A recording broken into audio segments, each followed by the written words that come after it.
ನನ್ನ ಜೀವನದ ಒಂದು ಅಪರೂಪವಾದಂಥ ದುಃಖದ ಘಟನೆ. ನಾನು ಸೋಮಶೇಖರ್ ಅವರು, ನಮ್ಮ ಶ್ರೀನಿವಾಸು, AC ಶ್ರೀನಿವಾಸು, ರವಿ, ನಮ್ಮ ನೆಲಮಂಗಲ MLA ಶ್ರೀನಿವಾಸು, GC ಚಂದ್ರಶೇಖರು, ನಾವೆಲ್ಲ ಬಂದು 3-4 ದಿನದಿಂದ ಬಂದು ಅವ್ರ ಹತ್ರ ಮಾತಾಡಿ ಜನರಲ್ ವಾರ್ಡ್ಗೆ ಶಿಫ್ಟ್ ಆಗಿದ್ರು. ICU ಇಂದ ಶಿಫ್ಟ್ ಆಗಿದ್ರು. ನಾನು ಅವ್ರ ಹತ್ರ ಮಾತಾಡಿದೆ. ಎಲ್ಲ ಇದನ್ನು ಇಟ್ಟಿದ್ರು. ಅವರು ಪೇಪರ್ ಕೇಳಿಬಿಟ್ಟು ಮಗನ ಹತ್ರ ಪೆನ್ ಇಸ್ಕೊಂಡು ಕೈಲಿ ಹೇಗಿದ್ದೀರಾ ಅಂತೆಲ್ಲ ಬರೆದು ನನ್ನ ಹತ್ರ ಮಾತಾಡಿ, ಆಮೇಲೆ ಕೊನೆಗೆ ನಾನು ರಾಜ್ಯಸಭಾ ವಿಚಾರದಲ್ಲಿ ಯಾವ ರೀತಿ ಮಾಡ್ಬೋದು ಅಂತ ಹೇಳಿ ಕೊನೆಗೆ ಮಗನಿಗೆ ಆಥರೈಸೇಷನ್ ಕೊಟ್ಟು ಅವ್ರ ಕೈಲೇ ಸೈನ್ ಹಾಕಿಸಿ, ಅವ್ರ ಕೈಲೇ ಹೆಬ್ಬೆಟ್ಟನ್ನು ಹಾಕಿಸಿ, ನಮ್ಮ ಪೊನ್ನಣ್ಣವರು, GC ಚಂದ್ರಶೇಖರ್ ಎಲ್ಲ ಸಿಗ್ನೇಚರ್ ಮಾಡಿಸ್ಕೊಂಡು ಹೋಗಿ ಸಲ್ಲಿಸಿದ್ದು. ನಾನು ಬಂದು ಅಲ್ಲಿಗೆ ಓಟ್ ಹಾಕ್ತೀನಿ ಅಂತ ಹೇಳಿ ಭಾಳ ಸಂತೋಷದಿಂದ ಓಟ್ಗೆ ಬರ್ತೀನಿ ಅಂತ ಹೇಳಿ ಪಾಪ ನಮಗೆಲ್ಲ ಧೈರ್ಯ ತುಂಬಿ ಇತ್ತು. ಅದಾದಮೇಲೆ ನಾನು ಚೀಫ್ ಮಿನಿಸ್ಟರ್ ತಿಳಿಸ್ದೆ, ಈ ಥರ ಹೋಗಿದ್ದೆ ಹಾಸ್ಪಿಟ್ಲಿಗೆ. ಅವರು ನಿನ್ನೆ ಬಂದು ಭೇಟಿ ಮಾಡಿ ಹೋದರು. ಅಷ್ಟೊತ್ತಿಗೆ ತಿರ್ಗಿ ವಾಪಸ್ ಕುಸ್ತಿತ್ತು. ನನಗೆ ಆರೋಗ್ಯವಂತರಾಗ್ತಾರೆ ಅನ್ನೋ ಒಂದು ಭರವಸೆ ಇತ್ತು. ಒಳ್ಳೆ ಡಾಕ್ಟರ್ಸು ಇಲ್ಲೆಲ್ಲ ಪಾಪ ಬಲ್ಲಾಳವರು ಅವರೆಲ್ಲ, ಅವ್ರ ತಾಯಿನೇ ಅವರೆಲ್ಲ ಚೆನ್ನಾಗಿ ನೋಡ್ಕೊಂಡು ಬಂದಿದ್ರು. ಇಡೀ ಕುಟುಂಬ, ಅವರ ಧರ್ಮಪತ್ನಿ, 2 ಮಕ್ಕಳು ಎಲ್ಲ ಕೂಡ ನಾವೆಲ್ಲ ಜೊತೆಲೇ ಪಾಪ ಕೆಲವು ಗಂಟೆಗಳ ಕಾಲ ಕಳೆದು ಮಾತಾಡ್ಕೊಂಡು ಹೋಗಿದ್ದು. ಇವತ್ತು ಮಧ್ಯಾಹ್ನ ಭಗವಂತ ಅವ್ರನ್ನ ಕರ್ಕೊಂಡಿದ್ದಾರೆ.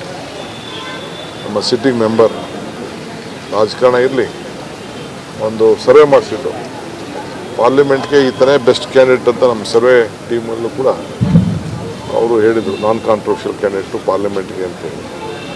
ಸಿಟ್ಟಿಂಗ್ ಮೆಂಬರ್ ಏನು ಮಾಡೋದು ಅಂತೆಲ್ಲ ನಾವು ಯೋಚನೆ ಮಾಡ್ತೇವೆ. ನೋಡಿದ್ರೆ ಈ ರೀತಿ ಆರೋಗ್ಯ ಸ್ವಲ್ಪ ಏರುಪೇರಾಗಿ ವಿಧಿ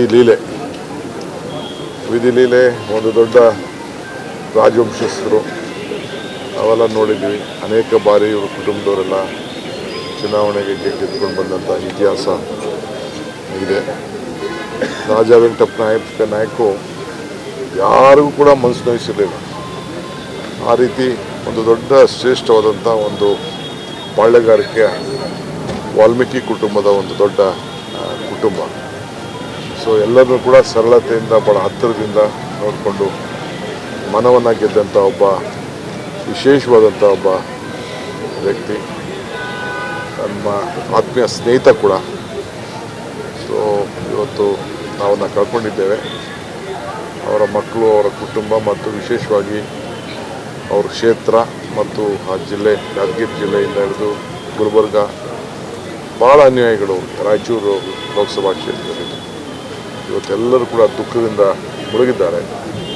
ಕಾಂಗ್ರೆಸ್ ಪಕ್ಷ, ನಾನು ಕೂಡ ಭಾಳ ಅವ್ರಿಗೆ ಧೈರ್ಯ ತುಂಬ ಹೇಳಿದ್ದೆ, ಒಂದು ರೌಂಡ್ ಆಗಲಿ, ನೆಕ್ಸ್ಟು ನಿನಗೂ ಒಂದು ಚಾನ್ಸ್ ಸಿಗ್ತದೆ ಮಂತ್ರಿಮಂಡಲಕ್ಕೆ ಅಂತ ಕೂಡ ನಾನು ಆತನಿಗೆ ಭರವಸೆನ ಕೊಟ್ಟಿದ್ದೆ.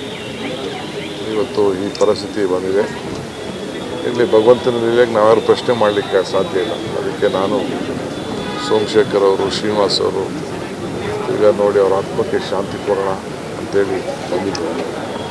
ಈಗೆಲ್ಲ ಚೀಫ್ ಮಿನಿಸ್ಟ್ರು ಕೆಲವು ವಿಚಾರ ನಿಮಗೆಲ್ಲ ಗಮನ ಸೆಳೆದಿದ್ದಾರೆ.